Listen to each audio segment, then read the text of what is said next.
Hey there, lady. My name is Molly Conley, and I'm devoted to helping women reinvent their love lives. Whether that's after divorce, dating on and off the apps, or in their committed relationship. Why? Because I've been there. I'm a former college athlete who filed for divorce 3 years into marriage, swam in the online dating pool into my late 30s, and now I'm married to the man of my spreadsheet dreams who I met 4 months before the world shut down. As a dating and relationship coach, I help my clients build a foundation filled with clarity, connection, and confidence, knowing Mr. Right is worth waiting for.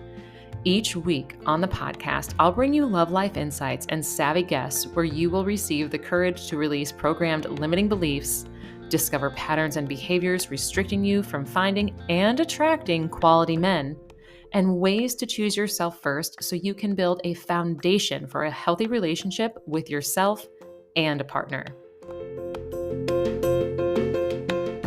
Hey, lady, thanks for joining me on the podcast. Before I get started, I wanted to let you know of a few updates. First, the doors will remain open for Man of Your Spreadsheet Dreams until Friday, May 31st. I want to make sure I can be of service and give you the opportunity until we get too far ahead. If you are wanting to find out more, you can go to my website or you can just message me on Instagram. You can easily register on my website as well. Second, if you have enjoyed these episodes, I'd love it if you would leave a review on Apple Podcasts. Later this summer, I'm going to be announcing a special service where you will take something that is, similar to a personality test for me to see how you're showing up energetically and how that's affecting your love life. Then you and I are going to sit down and have a 60-minute session where we go over those details and what small shifts you can make. So all that you have to do is leave me a review. And if on a later episode I read your review on the podcast, you have won. And last but not least, I am taking a very short summer break from the podcast for the month of June, and I will be returning after the 4th of July. Now that the podcast has over, 100 episodes, you can easily go back and listen to ones you've missed or take notes from some of your favorites. Those may even inspire a review of yours. If you want to keep in touch, you can follow me on Reinventing the Arena on Instagram. But if you want to be even closer and be the first to know more about the special service I'm going to be offering, join my email list by signing up for Lady Love Lessons. So Monday through Friday, you receive a short email. It's pretty much just a few sentences, giving you the tough love or the motivation you need to keep choosing yourself. The lessons that I wish I told my younger self when she was looking everywhere else to find love. Today, I want to talk about something I hear a lot with my clients. This is typically for the woman who is really wanting to find that relationship. If you have ever said to friends, family, or even a guy that you're interested in that, you're easygoing, that you enjoy life as it goes, or maybe you're living in the flow of life, or something to all that effect. You are not only downplaying what you want in a relationship, but you're also downplaying yourself. More often than not, you're self-sabotaging yourself first through people-pleasing, and then you're self-abandoning yourself by going against what you truly want, that committed relationship. How many times have you heard a guy say, let's just see where this goes, and then agree to it? So even if you're looking for a committed relationship, you're just going to let the man dictate the status by staying with him? Please do not do this to yourself. If you're thinking, but Molly, he might be the one. Yeah, he is the one. The wrong one. The right one would have said, yes, let's discuss the level of commitment we want to be in and, be clear of what that means for both of us. The more you play around with men who are playing around with you, the longer you entertain the idea of staying in the same situation, which is a non-committed relationship.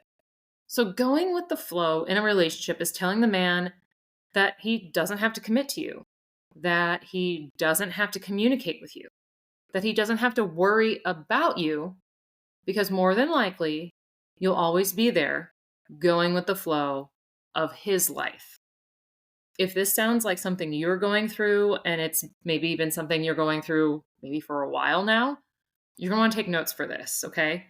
So pull out whatever you want to use for taking notes. And I don't mean to use this method that I'm going to share with you right now, you know, with a person that you've only met like twice or gone on 2 dates with. Use this method if it's been 2 or 3 months, you've seen him very often, like maybe Friday and Saturday each week, and you text constantly or whatever you want to say, and you still have no clue where you really stand with him.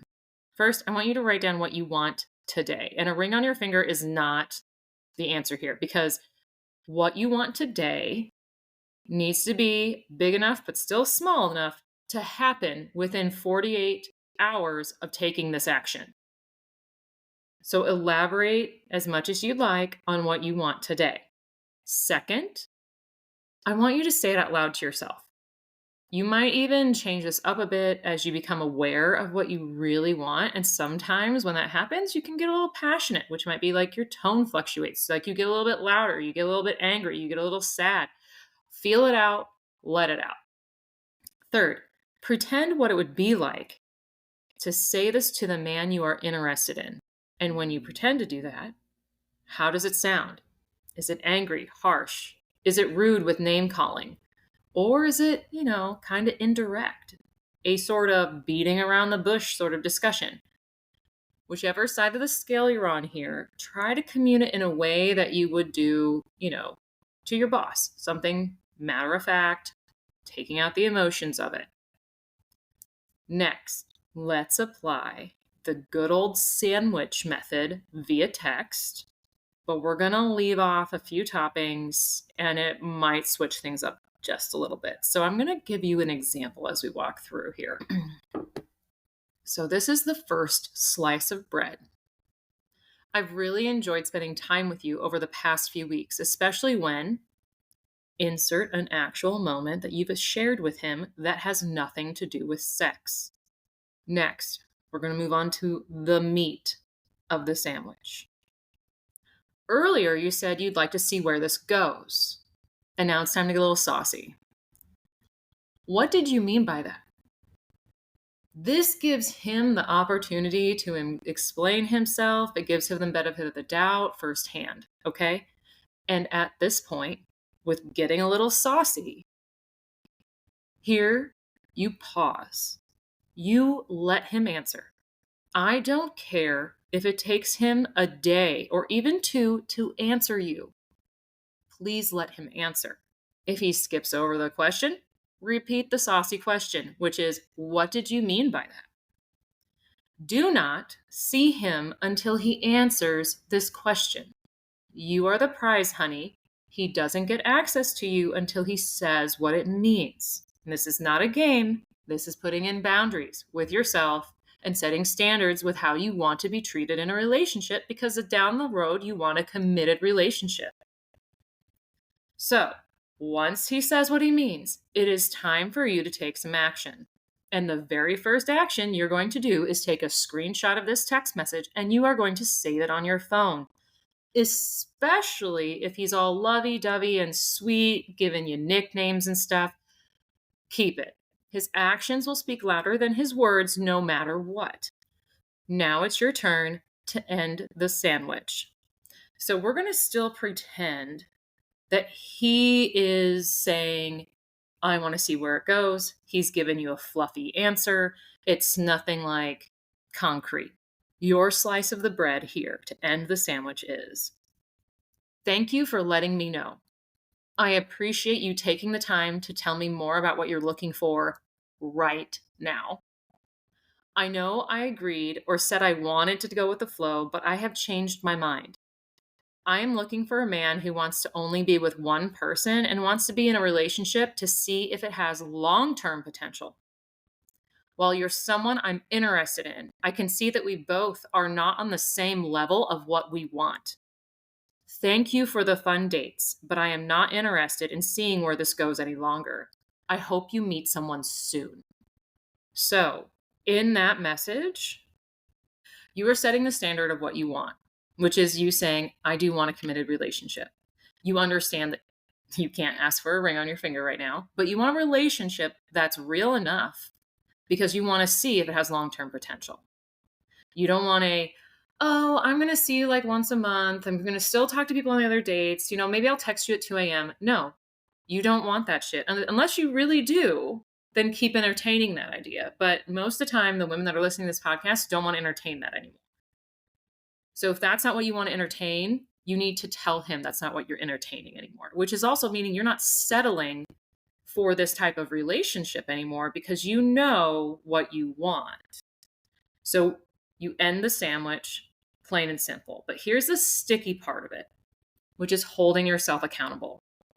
Obviously, there's a chance he will respond and walk back what he said before. If you really want to, give him a chance, maybe two, but I still suggest screenshotting this message if he does try to walk back his lack of commitment. You take the screenshot to remind yourself of how he is walking his talk. And it's reminding you of what you said you wanted, a committed relationship.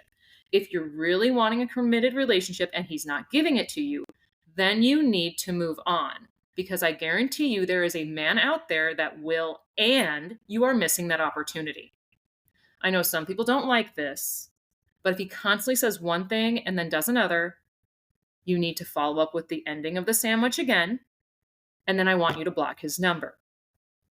Block his number, block his email, block him on all social media. Just trust me, because it's ending the pattern that you already are saying to yourself that this is not what you're going to stand for. And if you are interested in any of the manifestation stuff I've discussed before on other podcasts, you need to close the door so another door is going to open. That is kind of how this works now, okay? Now, in order to keep you from doing this again and again and again in different relationships, maybe you're here. Maybe you've been through this a little bit. You've let the guy go, but you're noticing a pattern. Then it's time for some self-reflection to start pulling out the weeds that have taken over your beautiful garden.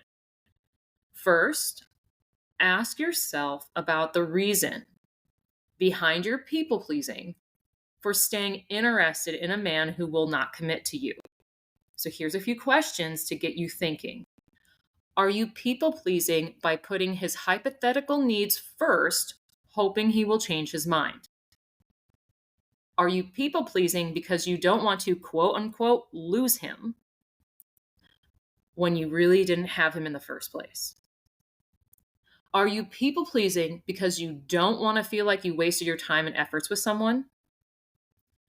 Are you people-pleasing to downplay how you really feel about him? Or are you just fantasizing what the future would be like with him, especially because you see his potential?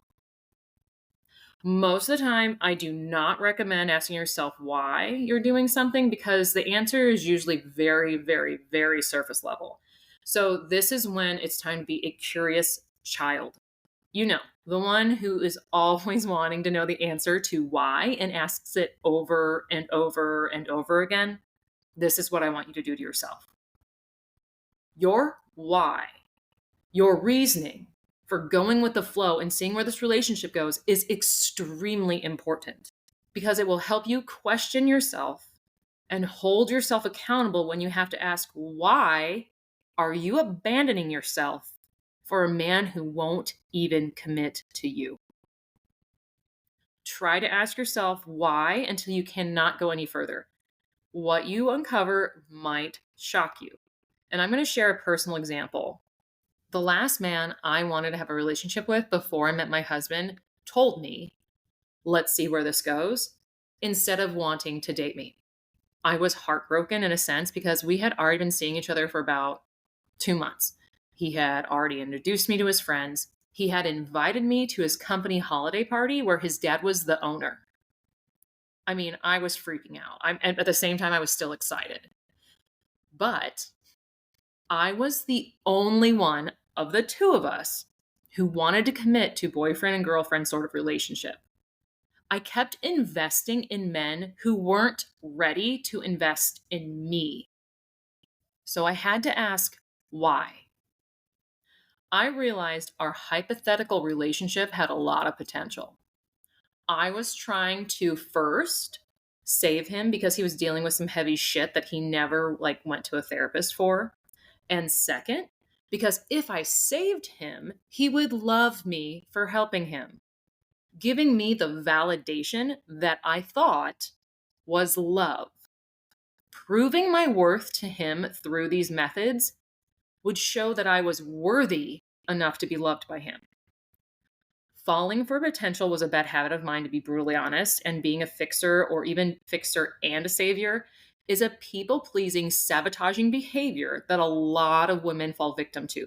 We've been taught to be of service, and we need to first learn how to serve ourselves, okay? This way, we don't abandon ourselves when we know it's not the love life we want. I constantly got tired of showing up ready to handle whatever came my way when I was a fixer or savior. The tiredness made me want to find a relationship with a man ASAP and just be committed already instead of holding myself accountable to what I really wanted. All that did was lead to me being angry at myself for letting it happen again and again and again. When you're tired of doing all the things to find a relationship, let alone be in a relationship, the best thing you can do for yourself is to focus on yourself, to get into your garden and dig deep to see what you uncover so that you no longer plant what you think are flowers and end up being weeds. This is why I'm here. I'm here to help you reinvent your love life from the inside out. There's numerous podcasts you can listen to mine that will help you refocus on you so you can do the work on your own. But if you want faster results, you can take a look at what I offer. Everything from a 90-minute dating or even relationship strategy call, a full day of Voxer coaching. The Man of Your Spreadsheet Dreams course, like I said earlier, is still open until May 31st, or even private one-on-one coaching. I'll put a link in the show notes for you to discover what would work best for you. All right, lady, I hope you enjoyed this episode. Please do not forget, leave me a review so that you can be entered to win this upcoming special service that I'm going to be having later on this summer. Have a wonderful day, and I will talk to you again soon.